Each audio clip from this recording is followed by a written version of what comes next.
Greetings and salutations. Welcome to this episode of Playwright Spotlight. Before we begin, smash that like button, subscribe to the channel, leave a comment down below, and share this video with a friend. If you're listening to us on your favorite podcast platform, be sure to leave a 5-star review and subscribe to the channel. My guest today's plays have been commissioned and produced by Tony Award-winning stages such as the Children's Theater Company, the Hoya Playhouse, the Shakespeare Theater, and the John F. Kennedy Center for the Performing Arts. His honors include the Children's Theater Foundation of America's Orland Corey Medallion, Helen Hayes Award for Outstanding Play, Bonderman Playwriting Prize, and 3 AATE Distinguished Play Awards. In 2017, he was named Artist of the Year from Pennsylvania Governor's Awards, and his youth theater program for teens living with disabilities and other life challenges was honored at the White House as one of the nation's top arts education initiatives. He served for over 30 years as playwright in residence, TYA director, and other positions at the National Historic Landmark Fulton Theater, and currently works for the Millersville University Office of Visual and Performing Arts. Ladies and gentlemen, please welcome Barry Kornhauser. Oh my goodness. Oh. Hey, thank you, James. That was very kind of you. And you got my name right. Wow. God bless you. Appreciate it. All the technical difficulties going on.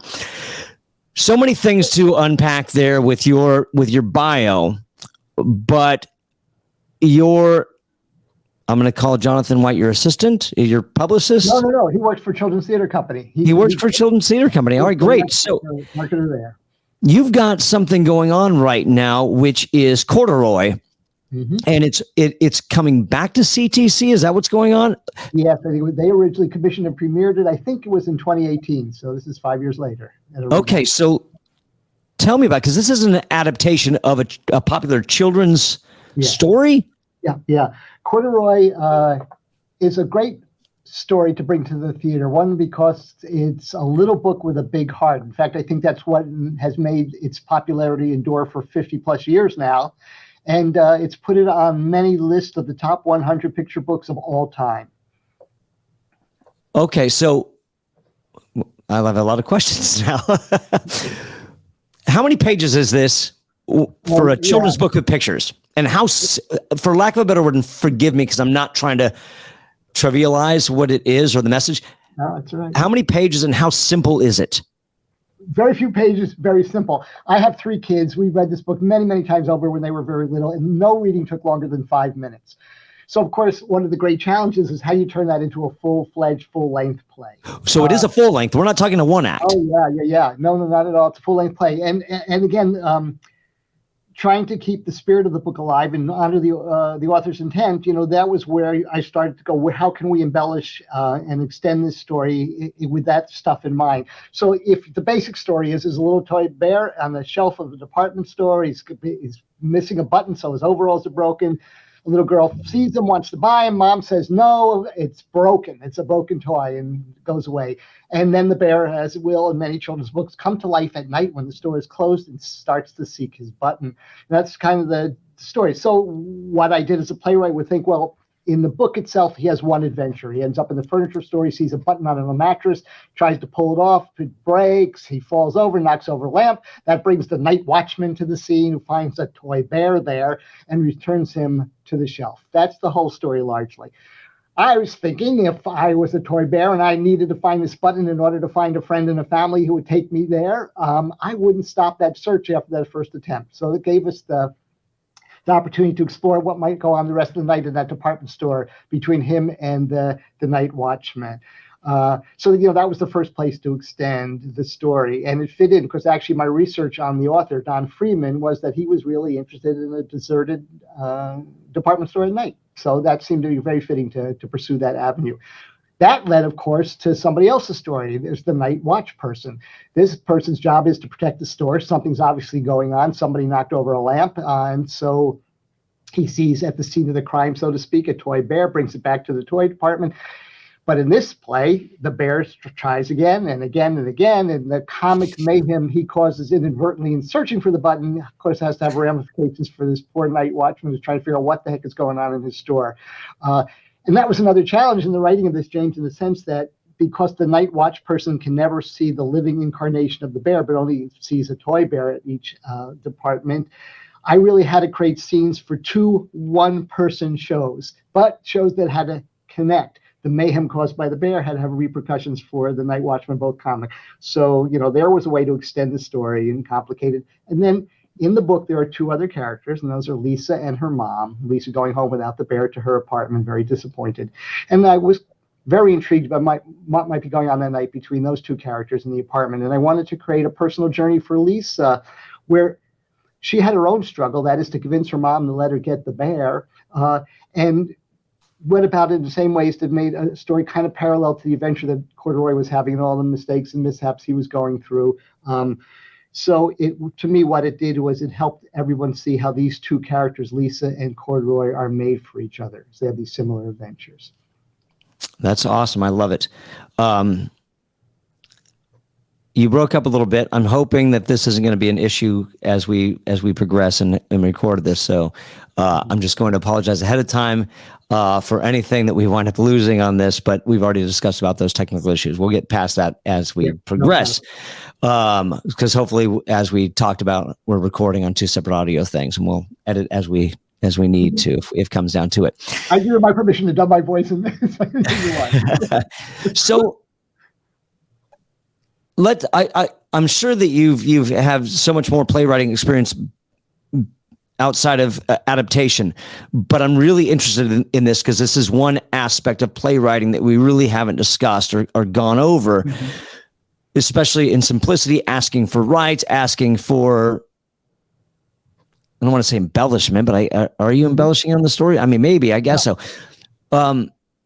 Creative licensing. So talk about this whole process. What made you decide that you wanted to make this full-length play? I want to talk about which drives me nuts in plays that I've read in the past, which is personification of inanimate objects. Usually it's animals or something like that I have issues with. I think a bear in this instance, I'm acceptable of, not that I'm the end all be all on these things. And then the process of everything goes along with it. So what brought the idea on? Let's start with that aspect first. How, and then getting permission and all the things that go along with it. Sure. Okay. If I miss something, let me know. A couple things. One is, theater for young audiences is often looking for works that have, are popular in the public imagination and whatnot, in the hope that they can take these pieces that are on the page and bring them to life on the stage, because it's a whole different medium and a different way to look at the characters. And again, some of the feedback we got from folks is it made them go back to the book and look at it in a new way and see it in a different light. So I think originally the book was reaching its 50th anniversary, a landmark in its publication, and Children's Theater Company, which you may know is the flagship children's theater in the United States of America. It's the only one that won the Tony Award for Best Regional Theater. Their work is highly regarded and well respected. They've taken stuff to Broadway. And so they approached, I imagine Peter approached Don Freeman's estate. I think it's run by his son now, and proposed the idea. It has never been allowed before for anyone to do an adaptation on the stage. But I think because of Children's Theater's reputation, they said, yeah, let's give it a go. And, of course, they have a say in everything. They have to look and make sure and approve of those embellishments that you talk about. And you can't help but embellish unless you want a 5-minute play. That's hard to sell tickets for. All that happened, and I think the Freeman estate was happy with the results, and then the trick comes again, as I mentioned before. You do want to honor the author's intent, although you're translating into a different medium. So any of those extensions you're building on the story, you want to make sure that would probably be okay. And again, having not Don Freeman still alive, but his son, was helpful in that regard. How many more? So it's a short play. I mean, you really created a full-length play out of this, correct? Yeah, it has an intermission, for goodness sake. It's a full-length play. Yeah. Okay. And what's something interesting, and again, it may speak well to Children's Theater Company's audiences, although again, it has been done in other cities and whatnot now too. It's meant for young kids, some even preschoolers, because it's a picture book. Although I think it has multi-generational appeal, so older kids and even parents, I think, can have a good time with it. But I think it's a great testament to the audiences that they can be engaged for a good length of time. I think most people feel like, oh, if it's a play for little kids, it shouldn't even be a half hour long. But this is quite a bit longer, and kids seem to be with it the whole way through. how does that go? Because we kind of know how children can be, and they may not sit still. They may talk during the thing. Is it an interactive piece? And if it's not, do the actors respond, or they just kind of play along and just pretend like if it was an adult, like being obnoxious and just like, we'll just pretend that didn't happen. How does that work? Well, again, you might want to talk to the actors about it. This is not particularly interactive. There are some interactive moments, like I said, even the intermission we should talk about, which is kind of fun. But I think what it is, you have to think about this. Kids look at the world more from a bodily sensory way than from a linguistic discourse fashion. And so we've put on the stage a lot of different vocabularies beyond dialogue, a lot of physical and visual vocabularies. And I think kids really glom onto that stuff. They really get caught up in being able to watch it. Corduroy has a very limited vocabulary, and he speaks volumes through the way he acts, behaves on the stage. And I think kids are really with him. And because Corduroy's clearly a young bear, and Lisa's a little girl, they see two kids that they can, or two young things they can relate to very much and share some of the same kinds of struggles they may have, to find those big things like family, friend, belonging, home. So I think they just connect to it really right away.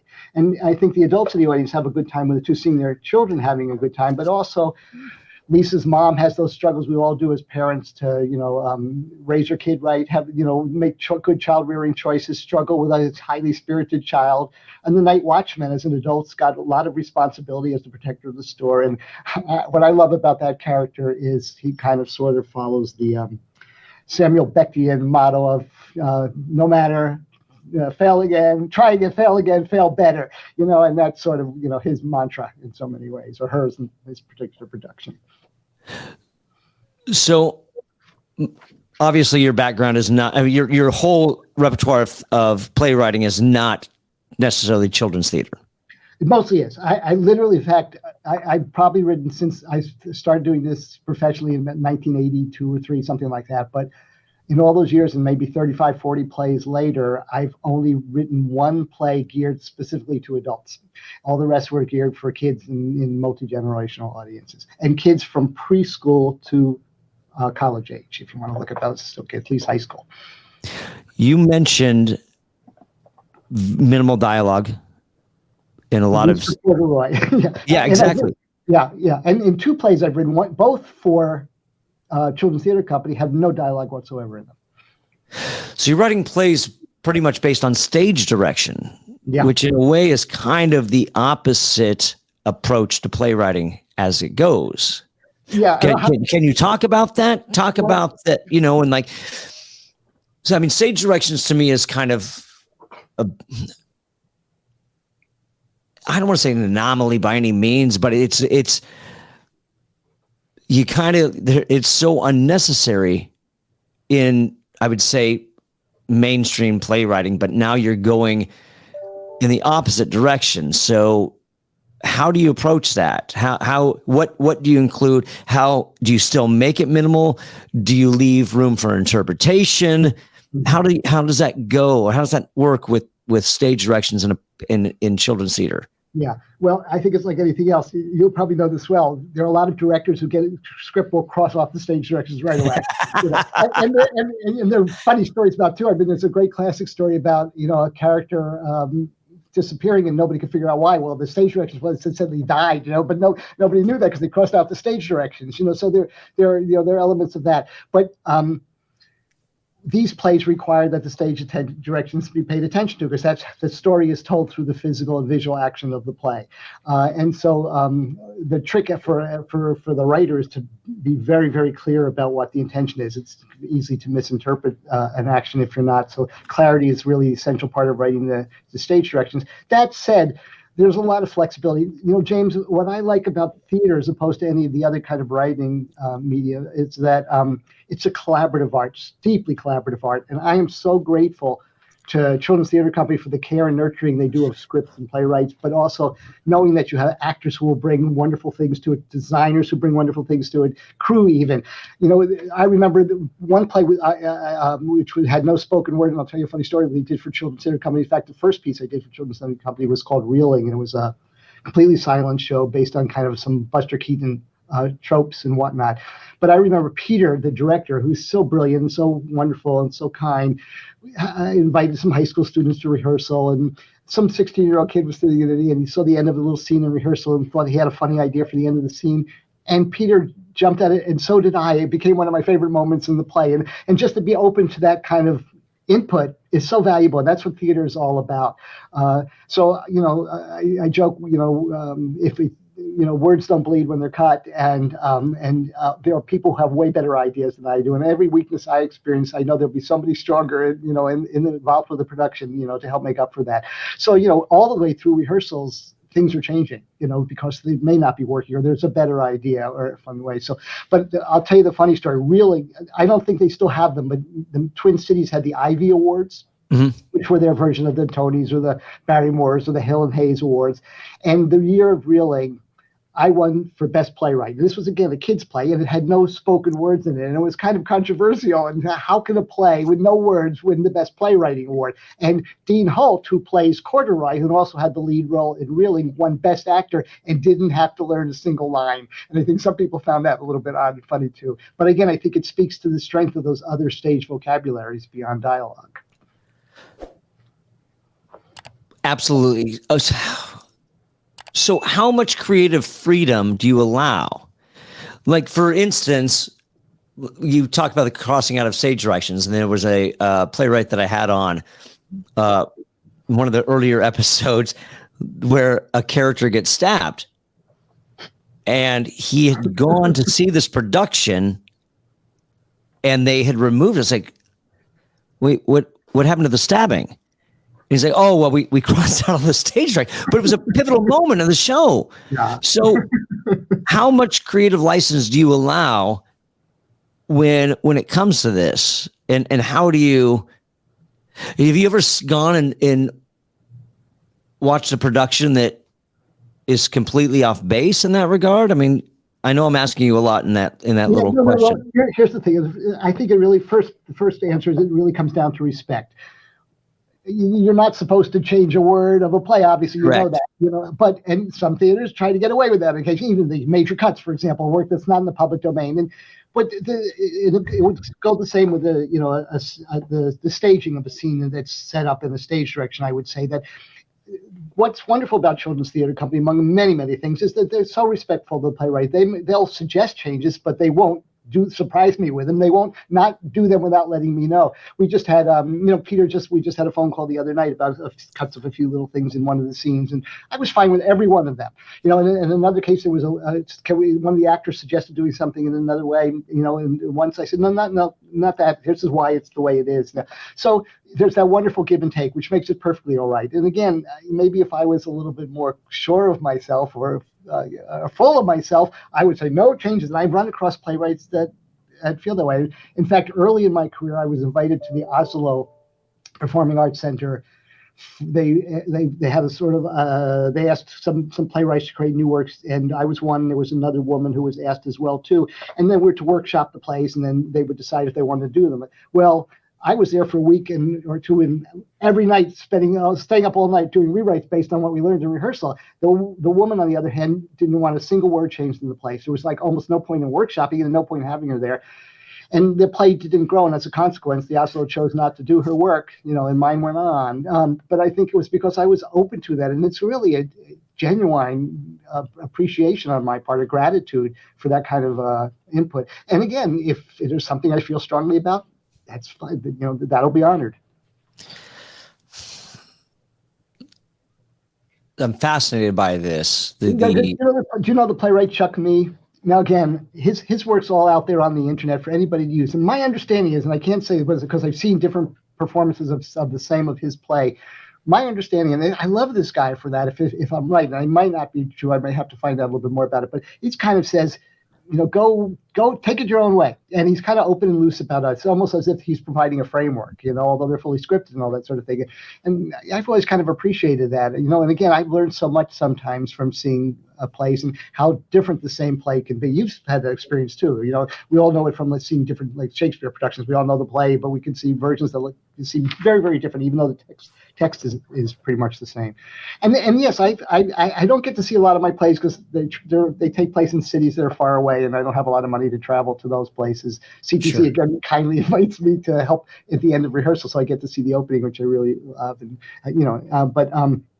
I have seen productions that kind of surprised me and disappointed me, and not so much because of the way they but sometimes the quality of the work is just not as strong as it is in other places. And I think sometimes I can be demanding in terms of what's in the script, for theater to do. CTC's got wonderful resources and such smarts and talents and creativity in building props and scenic elements and stuff. And, for not every theater is capable of doing that with that same kind of energy, strength, and integrity. 100%. So on that note, what makes it not a quality production? Well, it's a bunch of things. I grew up in urban New Jersey, and all my parents' attempts to give culture to my brother and I were failures. But a lot of the problem was because the work was something else. So for example, I was born in Newark and raised in Elizabeth, and my parents would take us to see Shakespeare in the park, but it wasn't Joe Papp's work in Central Park. It was happening in Warren Ankle Park. And even as a little kid, I could tell this was really cheesy stuff, the acting seemed wooden, the costumes were tattered, the set was non-existent, all that kind of stuff. And it was like, it was just kind of dreadful to watch. And I didn't grow up liking theater a whole lot because those pretty much were my experiences of it. And again, as much as I love and admire community theater work, sometimes I think some of my plays would be too tough for them to tackle. And I've actually told people you probably shouldn't do this.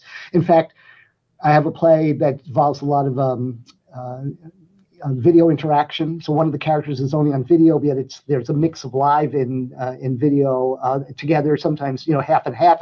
And so it would take some technical demands to do it. I just had I think it was a high school teacher just wrote and asked to see the script, and I said I'm happy to send it to you, and she said it's beyond our ken. So there's that too, and I appreciate the fact that she understood and accepted and recognized that.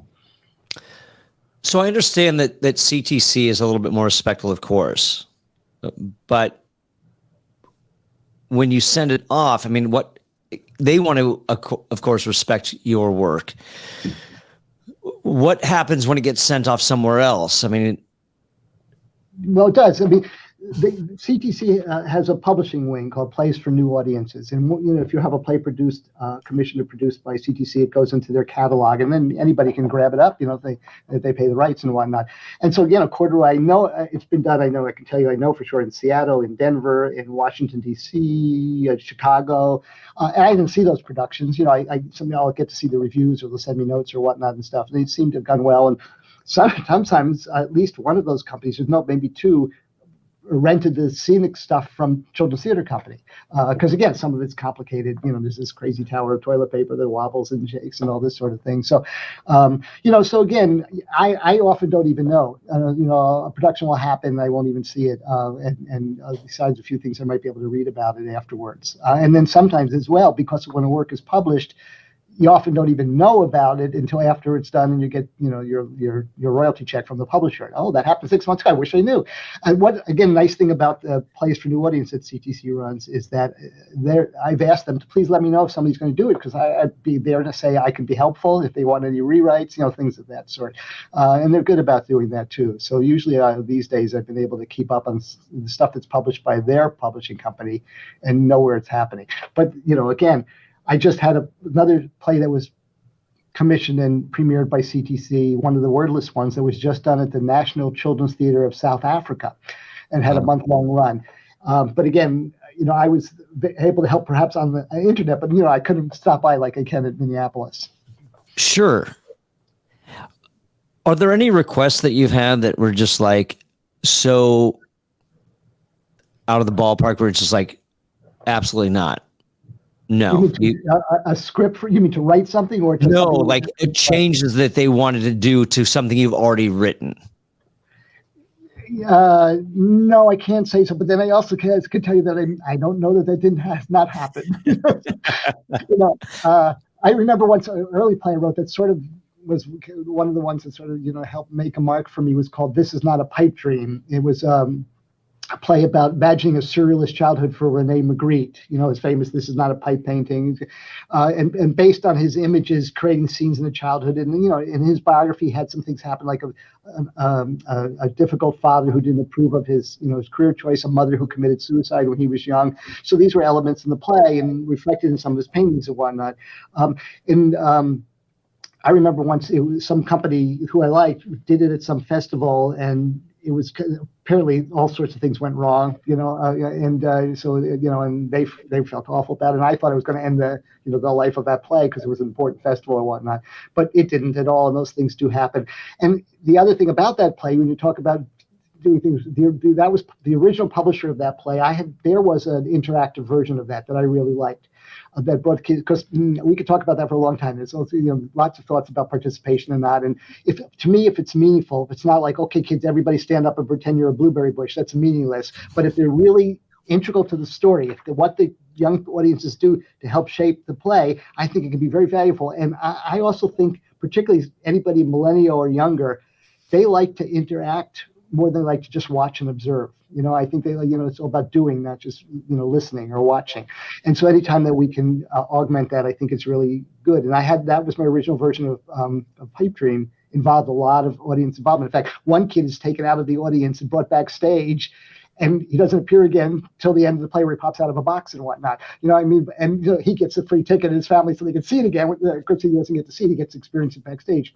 And there are all sorts of ways. Kids created the environment that was really interactive stuff. But the publisher at the time didn't want an interactive version published, told me, we'll publish it without the interaction, which is how it's usually done, and promised that later on to do an interactive one. That never happened. And I was so upset about that. So that was almost the opposite of what you asked for. It was I wanted to start, and they gave me the stop. Not at all. How much... Let's start. Before we get into that. So you've got Corduroy. You had experience with it prior to adapting it, correct? Just as a dad reading it to his kids. Sure. Great. Awesome. So let's unpack that process of like going through. It's like, I love this story. I've got this idea. I want to adapt it into a full length play. How do you start? What's your next step? Looking what's in the story itself. Okay. And where those pieces are that can grow. And the kind of things I described earlier. Like, again, you talk about characters and objectives. Corduroy has a clear objective. He has to find his missing button, or nobody will ever take him off the shelf and make him part of the family. Sure. Make a clear objective. So here he is in the book. He has one adventure. He goes up to the furniture store. He sees a mattress. He tries to pull the button off. He falls down, knocks over a lamp, draws the night watchman in, is taken back, put on the shelf. End of his nighttime. Next time we see him, he's being purchased in the morning by Lisa. Okay, so to me, there was a simple logic. It made all the sense in the world that once he's put back on that shelf and the night watchman goes away, he's off that shelf again, looking for that button somewhere else in the store.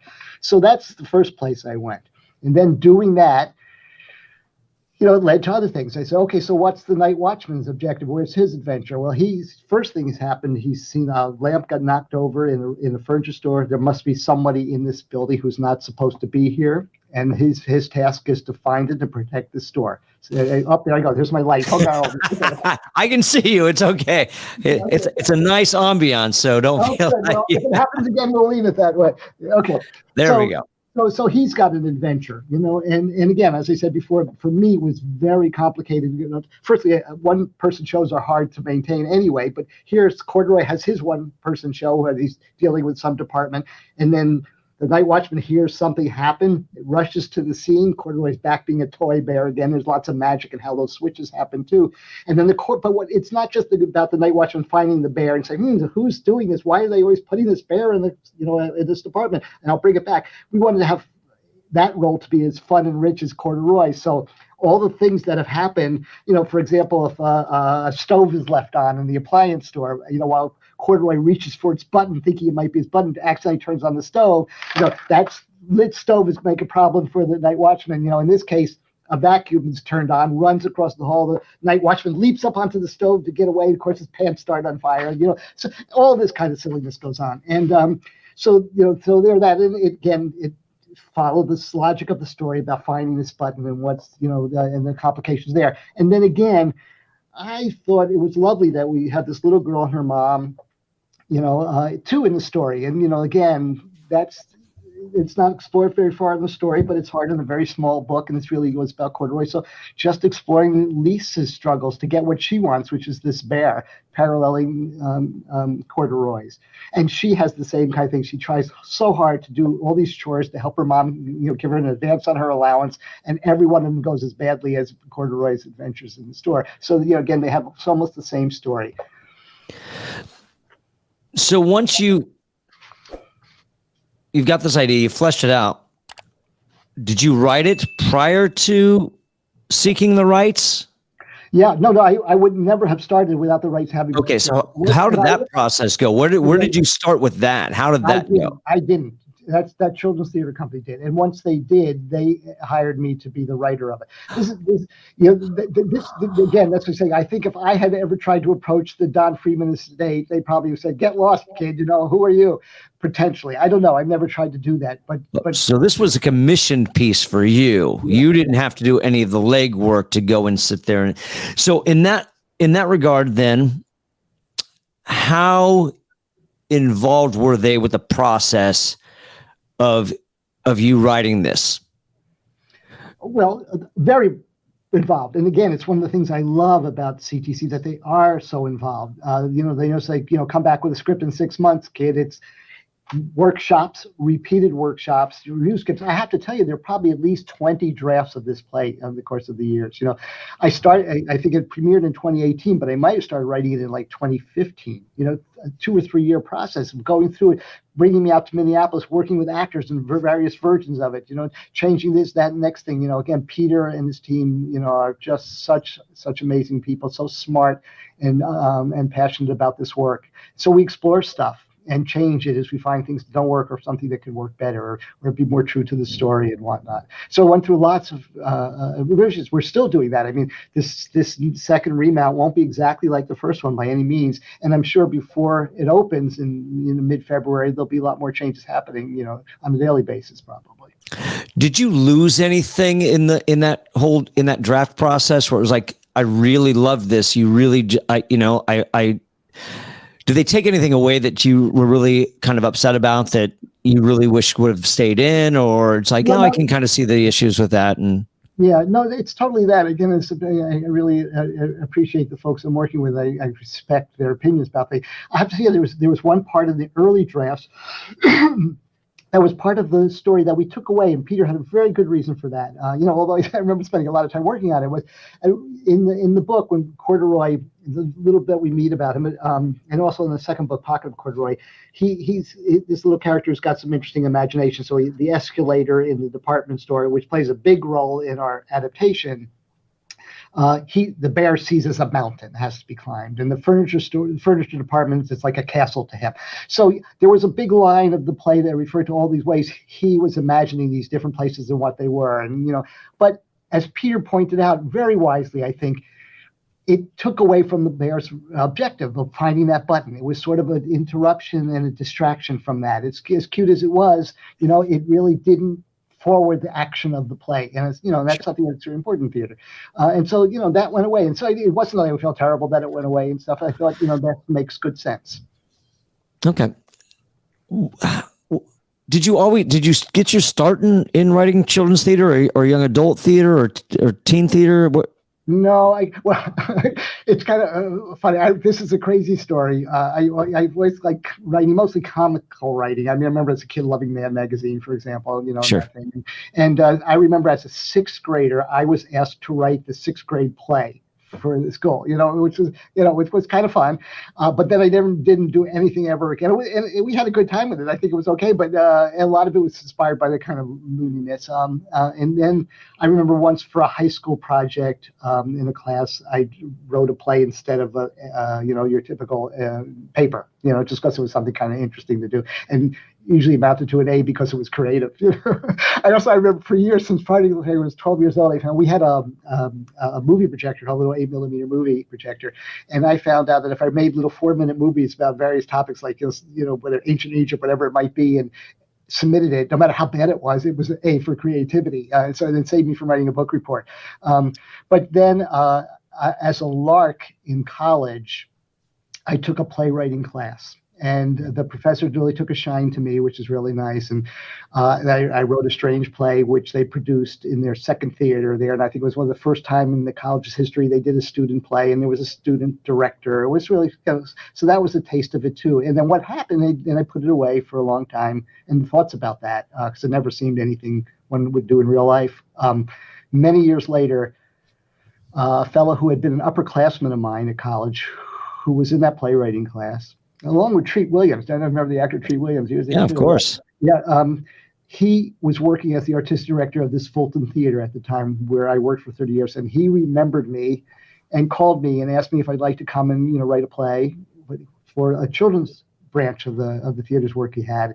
And I said, yeah, sure, that sounds like fun. And he employed me as a stage manager so they would have a way to earn a living, which you can't really do unless you're a great famous playwright.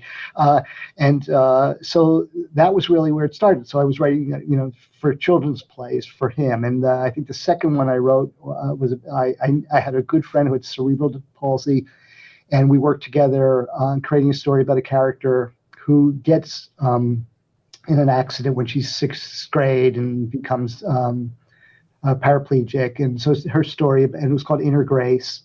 And it was a lot about what was living in her inner mind as opposed to her outer body and whatnot. And that went on to win an award with the American Alliance of Theater and Education, which I really didn't even know what that was.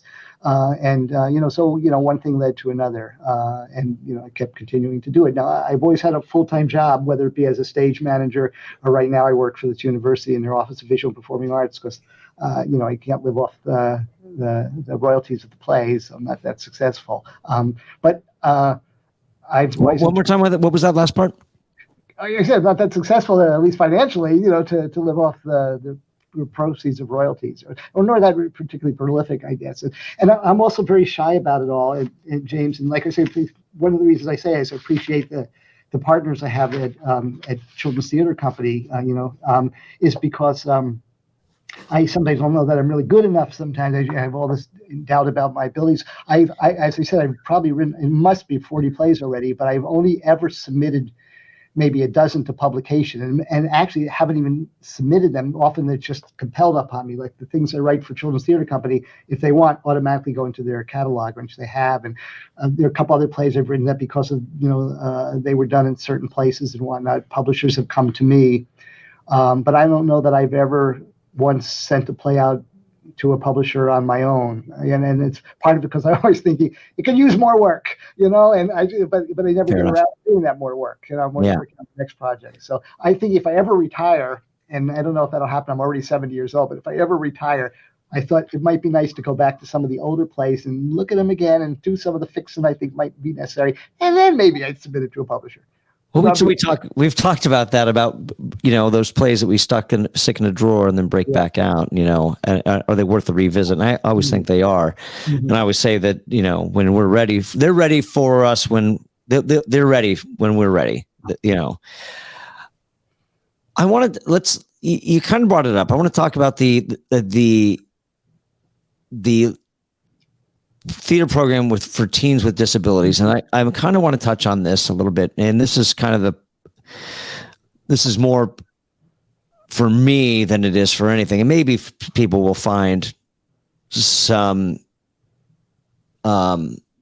use is not the right word, but, I just took on a position as artistic director for, therapeutic living centers for the blind. Wow. Great. And thank you. And it's hard because, I'm working with, they're all adults. I would say from 20 years old to probably 83. Mm-hmm. And it's not just visually impaired. It's, physically challenged and mentally challenged as well. And, we're tackling probably pieces that are a little too advanced. I mean, we were doing a production of Grease, and like the licensing for that turned out to be a pain. But what's your experience in that? Are you writing for teens with disabilities? What's and how do you approach it? And what are the disabilities that you're working with? I'll tell you all that, but I also I don't know if you know, there's an Israeli theater company, I think it's called Nagala or Nalaga, that's a deaf-blind theater company. They've actually toured the United States. All the actors are deaf and blind. It's amazing what they do. But for this program, there are people with physical disabilities, cognitive disabilities, and sensory disabilities. So you're deaf, blind, people with autism, people, intellectual disabilities otherwise, people in wheelchairs, things of that sort. But it's not just them, it's a mixed ability theater. So we also have kids, they say, have just faced life challenges. So some come to us from juvenile probation, others come from us from homeless shelters, others come from us from psychiatric institutions. It's a motley crew of kids that do amazing work and become family to each other. Some stay in the program for 10 years, until they kind of age out of it and whatnot. And we spend 2 years working on each piece, and each is based on kind of a social justice theme that relevant to their lives. So we've touched on teen suicide. Some of them have ideations, have tried attempted suicide, drug addiction. Some of them have had substance abuse issues and whatnot. So they decide on a theme they want to explore. We then get in touch with either a local or a national organization that has some expertise in that field, because we don't want to do things wrong or say things wrong. And then with their help and support, we develop a script over the course of those 2 years out of a lot of improvisation, so I feel like sort of I'm a facilitator and a scribe, working to shape what they've all contributed to the program.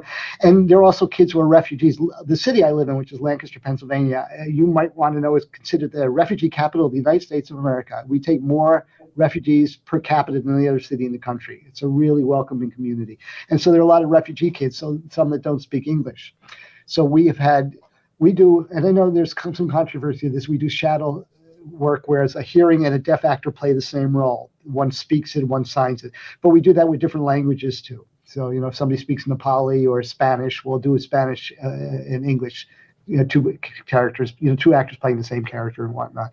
Are they performing at the same time, or the language is one sentence English, one sentence Spanish, or actually vice versa. Sentence in Spanish, sentence in English, sentence in Spanish, sentence in English. It's easier with the ASL because the hands and the voice can be simultaneous.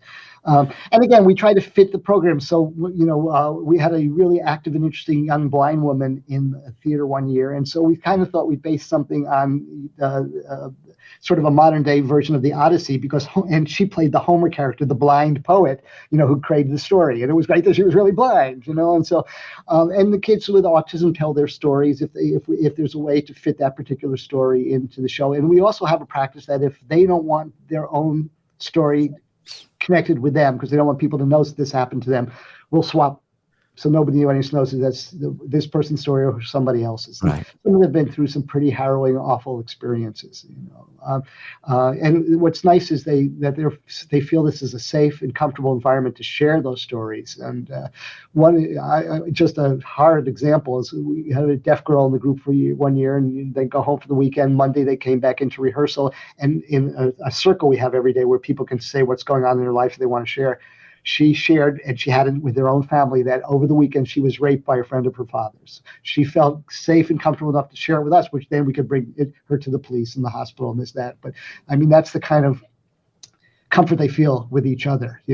As I say, some are homeless, and here they find a home. And theater's that wonderful place too. As a theater person, Yeah. What a wonderful thing it is. So that's kind of the model. And it was a youth theater program that was supported for many years by the National Endowment for the Arts, and maybe one of the only youth theater programs I think is. And in fact, it was the National Endowment that recommended the program to the President's Committee on Arts and Humanities, who then gave us this award at the White House. And if you have time for a funny story, I'll share this with you. Oh, absolutely, please do. Like 40 young people in the group, and we said, and only one was allowed to go to the White House with me. And so how do we choose that person? So we just did it as democratically as possible. We threw everybody's name in a hat. And the guy we pulled out was this young African-American homeless guy on juvenile probation for drug violations, also had his attention deficit situation. Okay, so he was the guy who was going to go. And we had to actually fight with his probation officer, who said, he said, the White House doesn't want this kind of person there. And we had to actually go over his head to make sure had this experience being able to go. So here's the fun story. This is the first time he's out of Lancaster. It's the first time he's ever on a train. We get so there's already excitement for him and me. And then we get to the hotel and they put us up in a really fancy hotel. And I thought for sure we'd have to share a room. They said, no, you each get your own room. The White House is covering all this. And that's exciting. But I said, because when you go to a hotel, you have to give your credit card for incidentals. Doesn't have a credit card. And I don't know. I said, I'm going to give my credit card, but if there's any bar in your room, you don't touch it. There's any paid TV in your room, you don't touch it. You don't do room service, okay? Because I can't afford any of that, okay? And so good, we're good. He goes. 5 minutes later, I get a call from in my room, and I said, "What's up?" He said, "How much is a sip?" And I go, "What are you talking about?" And, well, there was a bottle of water in the room. It said $7, but I only took a sip. Okay, so that was the kind of venture. And then, but the best part was at the White House, there were other people being honored there, and was sort of the star of the show. He had no inhibitions whatsoever. He was just wonderful. And at one point we were instructed to walk up to the first lady, shake her hand, and move on past her. Well, there was all these TV cameras literally from all over the world, and just forgot about the first lady. He walks by looking at the camera, not at her, going like this, and it was really funny. And then he remembers he's supposed to shake hands with the first lady. So he raises his fist like this for a dap, a fist bump. And I thought we were going to get shot by the Secret Service. But the first lady she figured it out. She fist bumped him back. And then at the end of the day, a reporter from mainland China came up to and said, what? So I figured, for about like 3 billion Chinese people, adapting each other now. So it was a wonderful experience and life-changing for him, needless to say. Where's now? Do you know? Yeah, I do know. He's a DJ in a bigger city, So a lot of the kids who've gone through this program have gone on to wonderful things. And I won't say it's all because of this. I think what probably pushed them to decide they wanted to do this is what maybe made them go on. What I love about it was there's always a big community service part of this program. You talk about disability. For years, they would do a theater workshop for blind preschoolers, and they were just sweet. And these are kids. One of these guys in our program was expelled from school for supposedly making terrorist threats. Totally misunderstood. Sweetest person you'd ever want to meet. Just delightful with these little kids, and all that sort of stuff goes on. So, but a lot of them have decided. Some have gone on to nice little, actually, theater careers. One of the deaf kids went on to the National Theater of the Deaf. Another one went on to work at Child's Play, which is one of the best children's theaters in the country, along with CTC, which is in Arizona. Others have been professional playwrights that won awards because they stay along and learn a lot, and they sometimes have wonderful talent themselves. But one of the things I'm most proud about is how many have gone on to do a lot of community service. And one of the guys, who is a gay black young man who went through a lot of difficulties because of that in his community. He is now our state representative in the Pennsylvania Congress. And others are leading neighborhood crews, drum teams, do all sorts of really good work. One who was in jail for a couple of years on a drug charge is now a wonderful entrepreneur doing great business, and he's out there helping the Boys and Girls Clubs and doing other community service. They're just great people, and I think theater helps to make you a greater person. Good citizen, good human being. Yeah, I would agree with that. Yeah. I'm going to be presumptuous and say that not all of your work is adaptation. No. It's a mix of original stuff. Yeah. So how do you approach the original stuff? I mean, obviously you don't want to patronize anybody. You don't want to be so. How do you approach pieces, and especially for somebody like you and me, who's probably a little older than the people you're writing for? You look great. Okay. You look younger than I do. How do you approach pieces like that and kind of get on? I hate to use the phrase their level, but how do you? What's the word I want to use? Just kind of relate with them as far as like writing things that you may not understand, but they can. I get the question. It's a good question, and I'll say a couple things. One is, I'm still, and I mean this for the good or bad, I'm still very much in touch with my own childhood. Sure. Like Goofy, And then secondly, I have 3 kids of my own, who are really, I've learned so much from. They're great inspirations, and things at different various levels of their childhood. And I work with kids, these teens and other kids, like all the time. So I feel connected to that world. But I also appreciate, again, the collaborative nature of theater, because again, let's just take a look.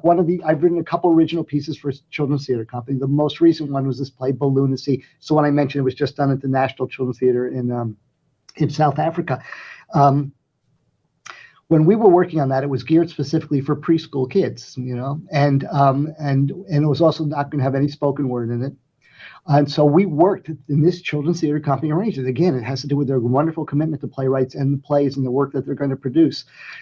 I literally spent weeks in preschools, and not just regular preschools. I spent time in an Ojibwe immersion school where kids were learning Ojibwe language, so English wasn't going to be part of it. So again, how are we going to deal with this without language at all?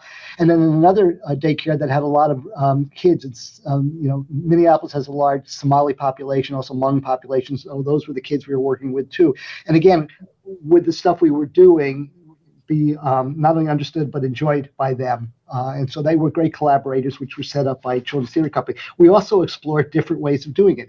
The way it ended up as this nonverbal piece was one way, and we wanted to see if kids might respond to others. So another way we did it was, what if this was a play that was done in short segments over a course of 5 days? And what if it had an interactive component where the kids were invited to build from the scene? So we explored that with these kids, and that worked somewhat too. So giving those opportunities. And the last step, I'll say, was the Children's Theater Company brought in Dr. Amy Sussman, who is a professor at the University of Minneapolis in early learning. And so we had her expertise in terms of benchmarks for kids at these ages, like what would be something that would be in their kind of range of vision, so to speak. What makes sense in terms of the approach. So, and again, this play had a lot to do with about an old man. And that was another question too. Would really young kids relate to a character who wasn't young, which is the typical way you go with children's theater. Lisa and Corduroy are young figures. This was an old man. Would kids relate to an old man? And then we found out, largely because most of them have old people in their lives, grandparents, so forth and so on, that they were. And what was nice is that what this old man learns through the course of the play is something they intrinsically know, which is the value of play. He learns how to play again. And so I think they really related to that in the stories too. But again, when we were looking at he developed sort of a relationship with a balloon. Okay, it's called Balloonacy. Okay, I'll tell you the genesis for that original idea if you remind me in a minute. But so we wanted, how do you explore friendship in preschoolers? How do you look at your, so we spent a lot of time just observing kids in preschool. How when a kid's playing with blocks, another kid comes along, what breaks it up, what brings them back together, all those sorts of things. And we replicated that in the relationship between this man and the balloon. But without the expertise of that child educator, I don't think those things would have been apparent immediately, or without the opportunity that Children's Theater Company provided to be in those nursery schools and daycares and preschools, observing the kids and how they interact and where those interactions fall apart, and so we could again build that theater.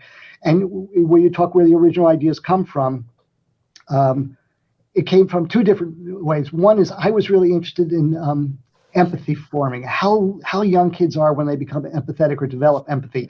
So I'm not an actor, God forbid, I'd be terrible as an actor, but again, Peter had put together a number of people from around the country, and even I think one from Canada, to explore early learning theater for very young kids, and because it had been done a lot in Europe and even Australia, not so much in the United States, and he was interested in that, extending the audience, the age range in the audience. So we put together a bunch of us, all different people from all different walks of life and in the arts, and we all were assigned to create something. And so again, I was kind of interested in this empathy, and so I created a character, a wordless character that was just totally incompetent, and I wanted to see if the kids would be sympathetic and helpful and understood that, because they should, I remember I almost dropped out of kindergarten because I couldn't zip up my jacket by myself, and the teacher wouldn't help me, and it made me miserable. And so I wondered if kids struggle with sometimes simple things because of their youth, their motor skills aren't fully developed, this, that, and next thing, would they be sympathetic or kind? So I just created this word, this character basically trying to get dressed and doing everything wrong with that kind of clown logic, and the kids were wonderfully helpful and supportive. And except for, I remember one 3-year-old heckler, which I thought was going to grow up to be a Republican congressman for sure, we're saying, you forgot to do. But that was, so I did this character, this old man who needed help was the first. And then remember the movie, The Red Balloon? Oh yes. Once. Yeah. Was it French or German or French film? No, right, and silent. Okay. Yes. No words spoken at all. So I remember liking that movie a lot, and seeing it as a young person later on. So I thought, wonder what happened to that kid.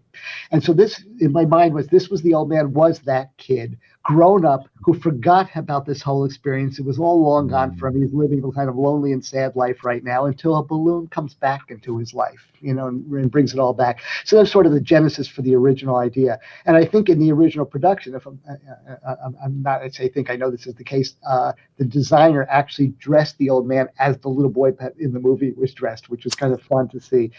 But it's all subtext. We don't tell everybody this is the red balloon grown up. It's not that important. But then, you asked where original ideas come from. So it was sort of a combination of those two things.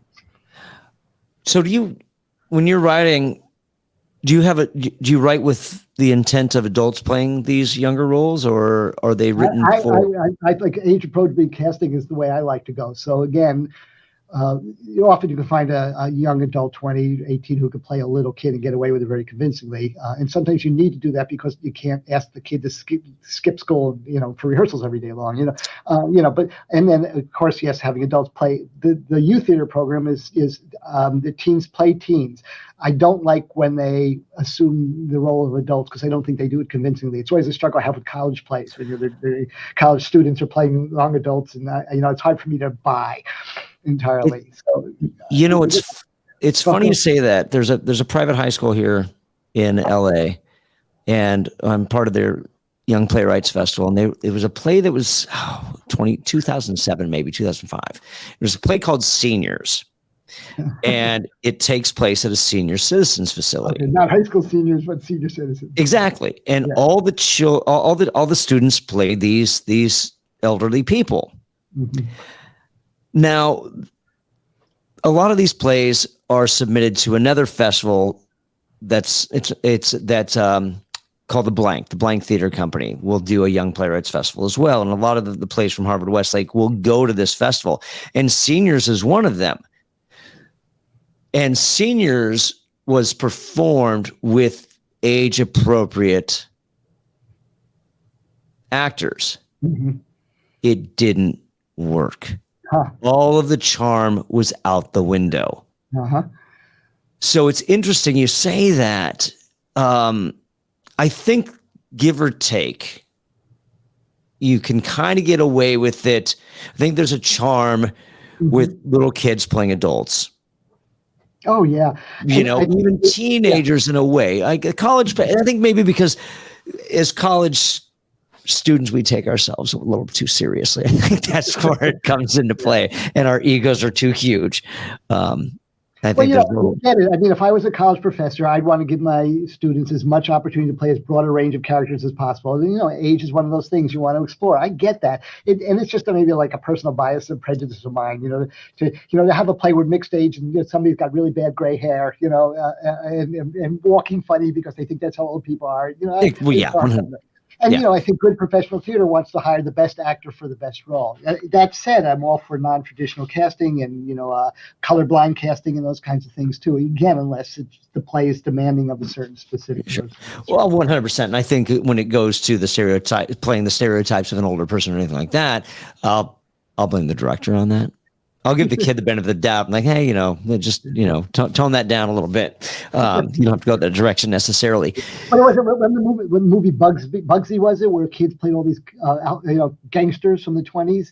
And it was deliberately, that was the choice. Young kids were playing all these adult roles on purpose. And it worked wonderfully. It was brilliant. It was exactly what I'd do. It would have been a boring movie with, grown-ups having done it.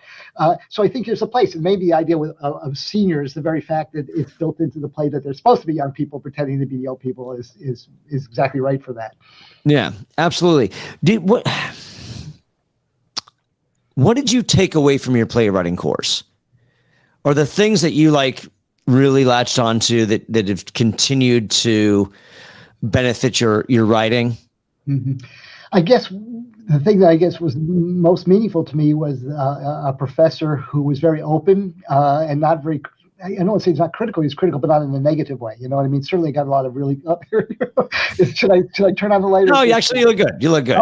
Okay. The people that are listening won't even know that your light's on. You got this wonderful glow of the computer screen, so it's wonderful. Okay, cool. At any rate, so he allowed for lots of exploration, and again, I think what was nice about it wasn't about the kind of the classical form of a play, the well-made play per se. I think he just wanted us to explore ideas and find ways of doing that on a stage, and that was made it, very firstly comfortable and enjoyable, and I just remember the very fact that he was open to the idea that, maybe a play that I wrote, could be produced by the college was very exciting, of course, too, encouraging. And we stayed friends. And when he retired, and again, he had far greater students than me, and others and I didn't go into theater. I worked with kids. He left me his library in his will, which I thought was really, some of the books behind me, are from that library. It was really sweet. And I remember, he passed away, and I did a eulogy at his funeral in a play form, which was one of the funniest plays I've ever written, I thought. It's a little brief eulogy, and it was performed by a couple of students who were acting students of his. It was really sweet, and I stayed friendly with his wife until she passed away, which is, a number of years ago now, not too many, but it was really just nice to have that. And I also remember to encourage me to stick in theater, the plays he directed at school, he would insist that I would be his stage manager, which is where I sort of learned how to do that. But again, it was the idea of getting me to see more plays, to understand more plays, to see the workings of a play. And when I started working at the Fulton Theater, I took on every crew job I could possibly imagine, because I just thought it would be really helpful to me to understand the medium, as best as possible and its possibilities. How has the technical aspects? Because we've gotten into this in past episodes. Oh, I encourage playwrights to be an actor and to be because they learn it from this aspect. I encourage them to get into directing because it helps with this. How does the technical aspect of playwriting, or I'm sorry, the technical aspect of theater, behind the scenes, the stagecraft, the lighting, the stage managing, all of that, how does that help in the craft of playwriting? Well, what I think, James, is it allowed me to see possibilities is the main thing I'd say. There might be, I would have thought of putting something on paper saying, this just couldn't be done. But once you're back there seeing how it all works, you go, oh yeah, there is a way perhaps. So I can write this and it will be able to be played. In fact, I think at Children's Theater Company, when I'm there for any extended time, I spend a lot of my free time, what there is of it, in their shops. Whoopsie. Wow. Good. Yep. So did I say something wrong? Not at all. That's that curtain we hung up. You've got your lighting issues. I've got mine. Yeah. Well, we all. So, but at any rate, again, I feel like I'm learning stuff, from those various departments, props and costume and set and all that, and lighting and whatnot. And again, it's sort of selfish in some sense because I'm saying, oh, look what they're doing. And so that can be part of a script, so to speak. So I think it's very helpful. And now technology is going crazy, with all the kind of stuff you can do with computers and whatnot. And, I don't shy away from that. You incorporate. In fact, in some of our youth theater plays, we tell the audience not to turn off their cell phones, and we have interactions with those cell phones during the course of the play and stuff. I just embrace the technology, for goodness sake. Interesting. So when you say that, working in behind the scenes, and you say that what can't be done can be done, do you find that the complexity is achievable, keeping with that complexity, or that what you think is complex can be achieved simplistically? It's a combination of both things, and again. And you have an example of something like, oh my gosh, I thought it was going to be this. There's a wonderful moment, and I won't tell you how it happens, in Corduroy, where the live actor has to hide in a bed from the security guard, pulls the covers over his head, hoping he won't be seen. Security guard sees that, rips off the cover, and the toy bear's there, not the live actor. It's like, whoa. Technically, I think it's not that complicated, but it's like magic to me, So again, the people with those smarts can come up with this kind of stuff, and this is one example, like many, And so there's that. The other hand, it's probably not wise to be too complex because there are not a whole lot of theaters that have the resources and smarts of Children's Theater Company.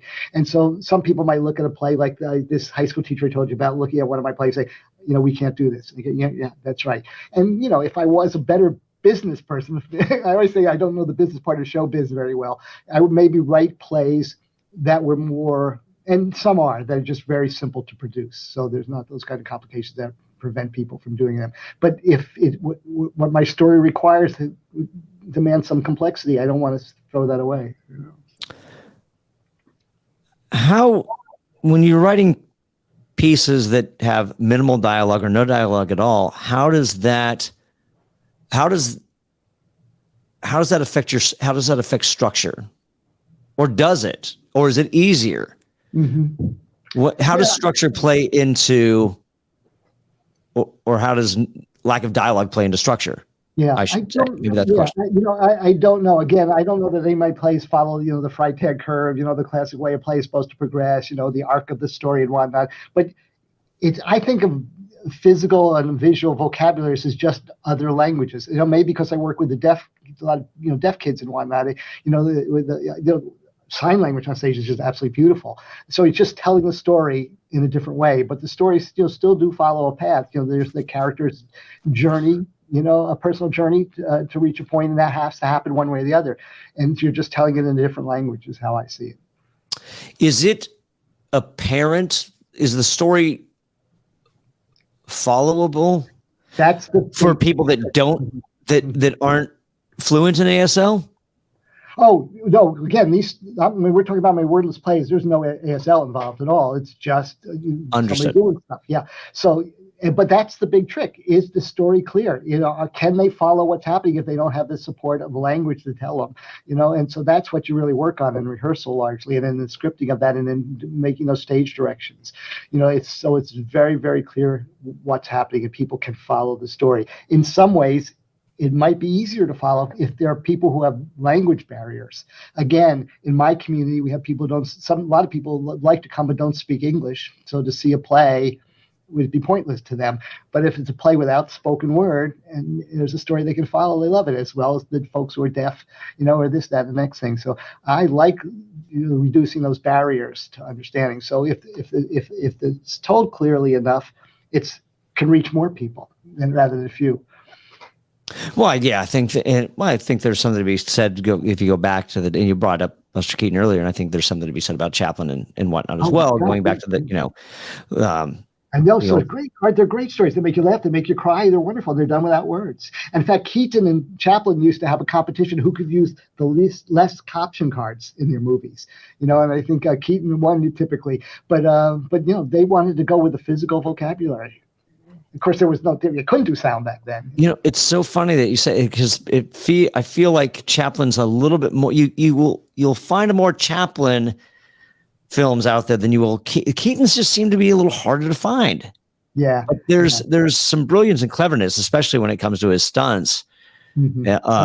And some of his achievements in that regard, and just like the way that he plays with the physics of everything. But that's not he was my favorite of the side. Yeah, I'm still not as well versed in his films as I'd like to be, but I'm a huge Chaplin fan. But I definitely respect Keaton as it is. Do you find that there's more opportunity in children and young adult theater? And is it easier or is it more difficult to write? I would argue that it's tough because, again, in some ways it's a harder audience. Here's an example. I'm just pulling this out of my hat.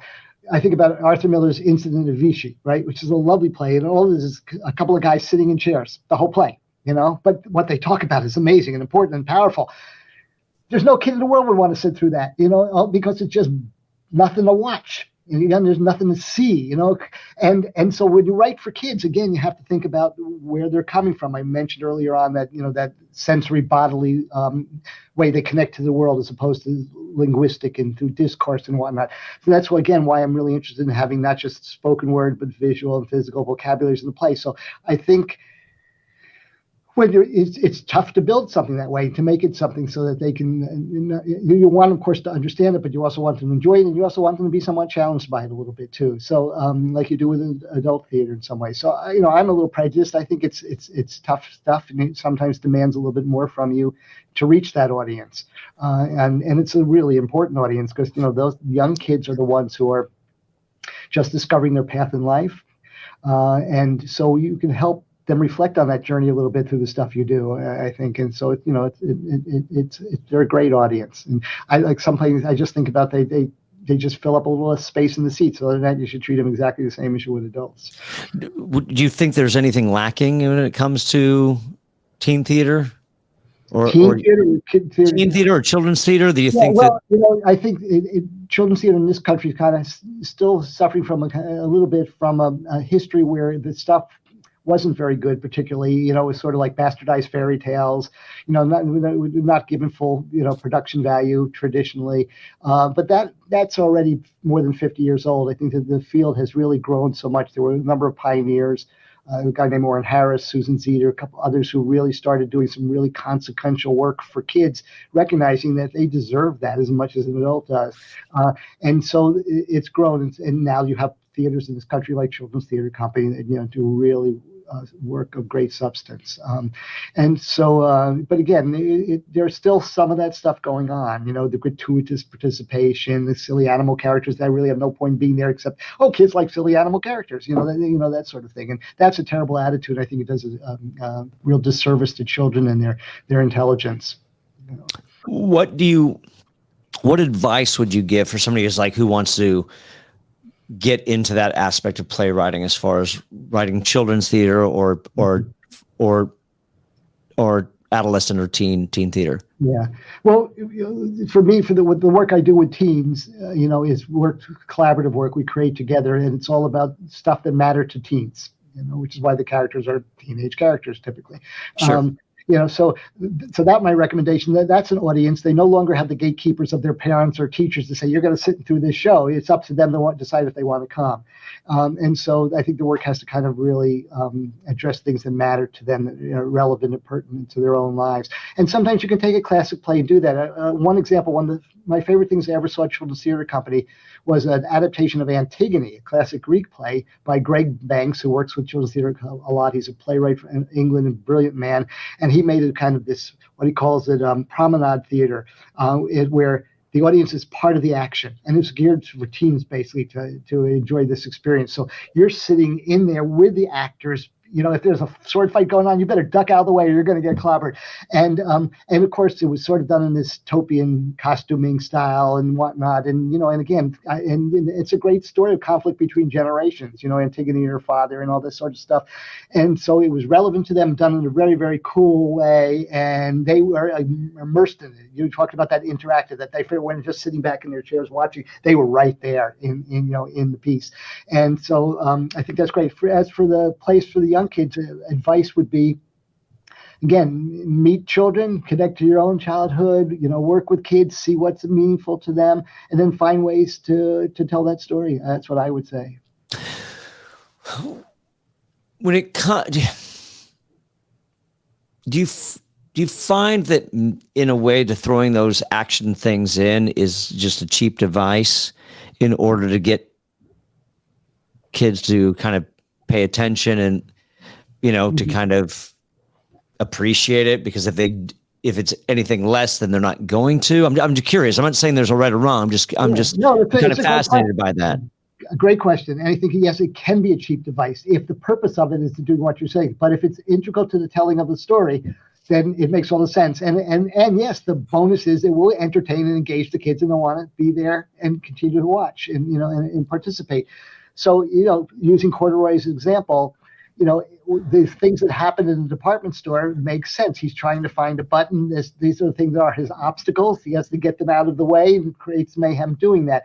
So it's physical comedy, yeah, but it's there for a purpose. If it's there just for the the gratuity of it all, you're absolutely right. It's not good. That's not good anywhere. And that's I think sometimes way back when when Children's Theater got started, there probably was a whole lot of that going on. Sure. I'll be heading to Sacramento. There's a theater festival there. It's been going on for maybe 65 years at this point, called Linnea, and I do a playwriting workshop for the students.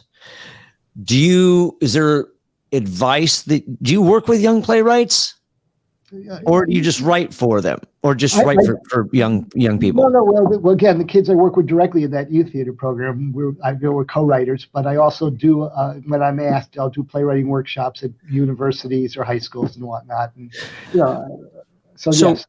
So I have two questions in that regard. Are there habits that you find that are frequent that you have to break them of? And what are those, and how do you break them? And what advice do you give for young playwrights in order to find success? Yeah. Well, the first thing, I don't believe you can teach someone how to write play, and that's not what I go in there to do. I go in there to just try to open them up to possibilities, to think about what that they have creative bones, and they can do this stuff. That's just sort of to free them up, to make them feel safe about that. And again, I have some issues with the whole idea of teaching playwriting, but also the idea of the well-made play. I think sometimes that can be a stumbling block, and can also close off a lot of creative avenues to make it work really interesting and whatnot. So I don't have any rules. What I want to let you know is, like, sort of there are ingredients that you need to work with. There's character, there's dialogue, there's spectacle, all the kind of Aristotelian stuff we read about theme, and to find something that's a place for them to start. For me as a playwright, I think I often turn to theme as my jumping off point, but character is often that case for a lot of people. I think playwright John Galsworthy once said the best play is a human being. So helping the young people find those places to start, and then having them just write, and then having them read what they wrote out loud, and then having a chance to talk about it, what we liked about it, where we'd like to see it go, what were they hoping to accomplish. It's a nice thing again about children audiences, as they're totally honest in their responses, totally unfiltered. They let you know if they're not liking it, and so that's a great gift to the playwright in some ways, and that's the kind of thing you can share in a playwriting workshop. I think that kind of input from other folks who are listening to it. I can't, forgive me, because I don't want to put words in your mouth, and I don't want to paraphrase, but I don't have a choice in regards to not being able to, you can't teach playwriting, but I mean, can't we say that we can recognize when something's doesn't work or is terrible? Well, are we giving them a pass for their lack of experience? Because I will tell you that it's even adult playwrights. I'm like, oh boy, pal, you got to get back to the typewriter or computer and rework this, because. But how do you know that, James? What is it that tells you that? Well, I'll go with the old trope of show don't tell. Mm-hmm. Okay. That's the one. Mike, I will tell you, for my audience, forgive me, because this has come up a number of times. I finally recognize what makes a good play great by reading terrible plays. Huh. I would read plays. I'm like, I don't get it. I don't. Okay, so I actually love really, really bad plays, but this is kind of like, don't you feel like we're being, I don't know, snobby perhaps? I mean, when you read a play, well, how do you know it's a bad play? I know one thing you said, they're telling, not showing. That's a good example of one incident. But is there anything else? Is it a matter of just taste or experience, or what is that? No, I don't. I can't. Running festivals and taking submissions of original work. Here's a prime example, and this is one's come up as well. There's the one piece that stands out to me that I received for a noir piece. I want to say it was a 50-page play, mm-hmm. which was literal play-by-play commentary between two announcers about a World Cup game between England and Ireland, mm-hmm. with a sporadic moment here and there, kind of Keystone Cop, Benny Hill style interactions with like a referee and that comes in and runs around and then leaves. Mm-hmm. There's no story really behind it. It doesn't make for particularly great theater. Mm-hmm. I can't tell you, going back, as you mentioned, about theme as being important. That's how you approach. I can't tell you if there was a theme in that. Yeah. So yeah, Yeah, well, I get you there. That probably was a bad play. Yeah. Yeah. Sometimes, though, we could be fooled. I remember there's a play by Peter Weiss called The Investigation, which is literally just transcripts from some of the Holocaust crime trials. That's it. And I think it's powerful, a wonderful play. And then I wish I could remember the playwright's name. A play I saw at a festival called Drummer Wanted a number of years ago. It deliberately exposed all the artifice of theater. The dialogue was totally wooden. So, I broke my leg. Ow, that hurts. That's how it was read. The set was such that it was fluorescent light. The scenery was exposed. It was all deliberate choices to what we would think would be a really bad production of a play. Bad acting, bad set, bad costuming.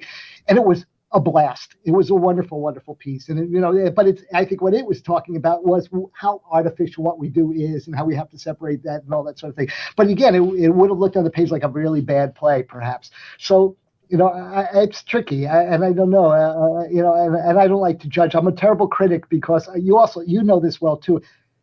Usually, it's such hard work, and to know that 100%. Yeah, and even if the product's not great, and I've had plays that aren't great, for sure.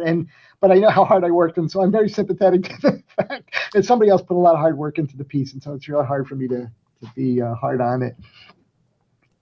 But does that mean that there's no room for improvement? Oh, there better be, sure. No, absolutely. That's what the point of those sorts of things are. When you read a play like that, to make your critiquing of, so that hopefully the person will go back and the play can grow, for sure. Again, that's why I love a company that gives you workshop opportunities. So do you think that when it comes to not agreeing that there's bad playwriting, I'm not saying, or maybe you do agree that there's bad playwriting, but do you think it's the play that's bad, or do you think it's the performance or the interpretation? Okay.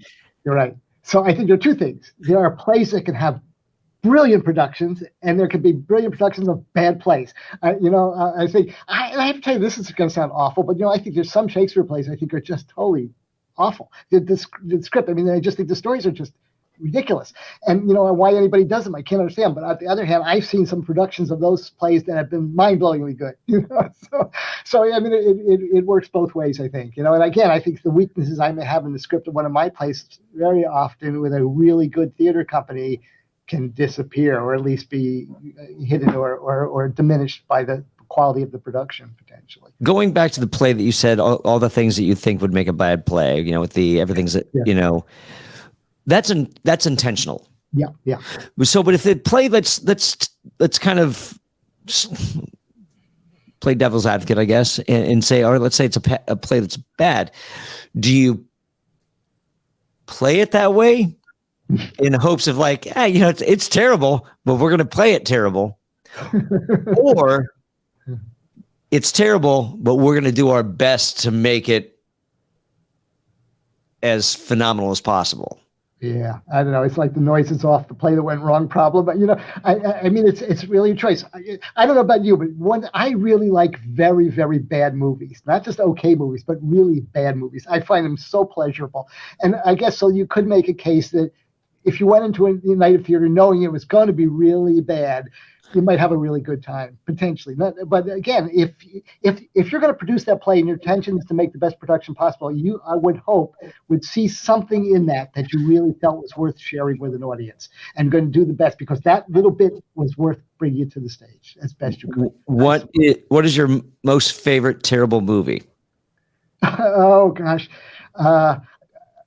Let me think. There are classics like Plan 9 from Outer Space. You know that one? That's a great one. I'm trying to think. There's one that's reputed to have been like actual snuff film called Cannibal Holocaust, which is hard to watch even. I have two friends in town. One's passed away now. He was the Unitarian minister of our town, and then another guy who's a really good comic book artist and writer.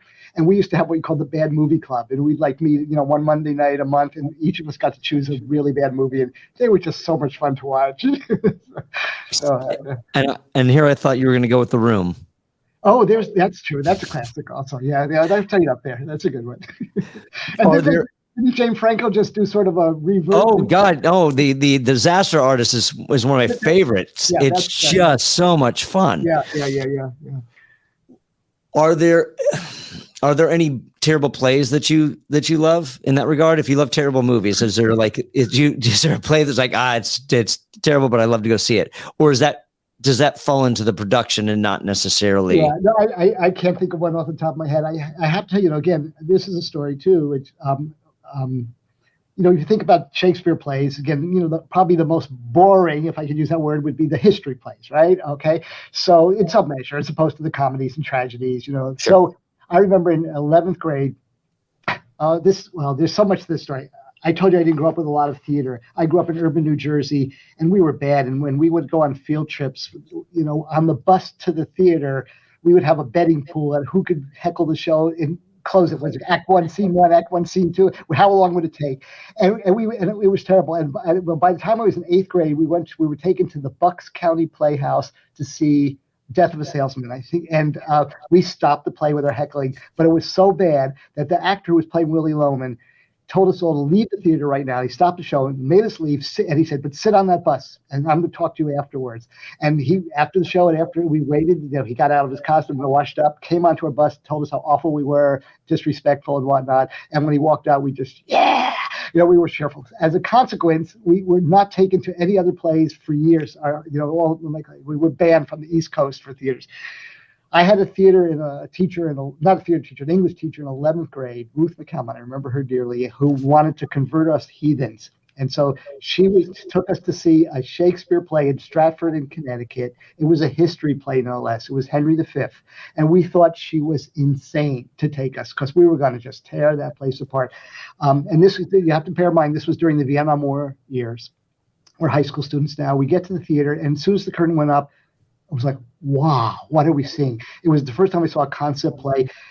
It was sort of turned into an anti-war piece, and it was done in a really interesting way. In the play, there's a sports metaphor line, and in fact, historically, when he becomes the king, he was a wild kid, and they thought he was going to be an awful king, and the king of France sends him as a gift, not jewels, but a basket of tennis balls, because these guys just going to fool around, and that insults Henry, and he goes off to have war with France but with that whole sports line in mind, the director of this, instead of having people in suits of armor and using swords and bows and arrows, he had them all in like bastardized sports uniforms, and the weapons were hockey sticks and stickball bats and frisbees would fly into battles, and it all made sense. He was making a mockery of war and how these leaders just throw people away, by sending them to the stuff. And it was like, wow, this is what theater can be. So this was a play I thought for me would have been bad, but was just brilliantly done. And to carry the story one step farther, it was the first time I think I saw a play that I didn't take the playbill and turn it into a paper airplane to throw at the stage.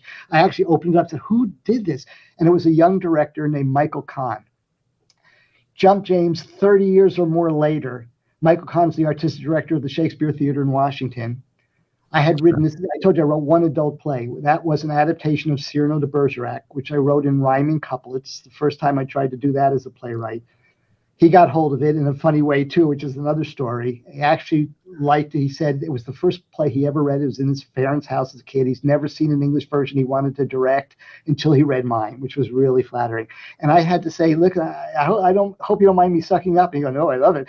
I said, you changed my life. A play you directed as a young man many, many years ago is what made me see the possibilities of theater. And so, it was nice. And then Cyrano went on to win the Helen Hayes Award for Best Play, and he got the Best Director Award. So I felt like, I was payback. It was just a really wonderful experience. But that was a long story for a small example of a play that and not to say Shakespeare is bad, that's not all I mean, but for me as an audience member, I would not have liked watching it as a history unless it was done in this really interesting way, which it was. That's and awesome. I found Shakespeare plays I like now are typically, it's in the productions. Sure. So, yeah. Yeah, fair enough. What are you working on now? Not a whole lot. Well, here's a couple reasons. Firstly, it's an interesting cultural moment where it's a time where all the BIPOC young artists who have been denied their seat at the table really need that opportunity.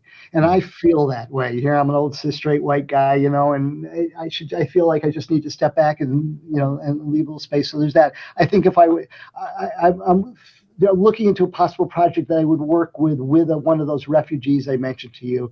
An interesting story of his, but I would only work on it if we could work on it together, I think. So, Sure. that may be in the works. And now it's kind of cleanup time. Right now I'm really busy making sure that Corduroy is everything they want at Children's Theater Company. As I said to you, I always am tempted to maybe go back and look at some of the older stuff and see if I could do something with it, potentially. Where can people find your work?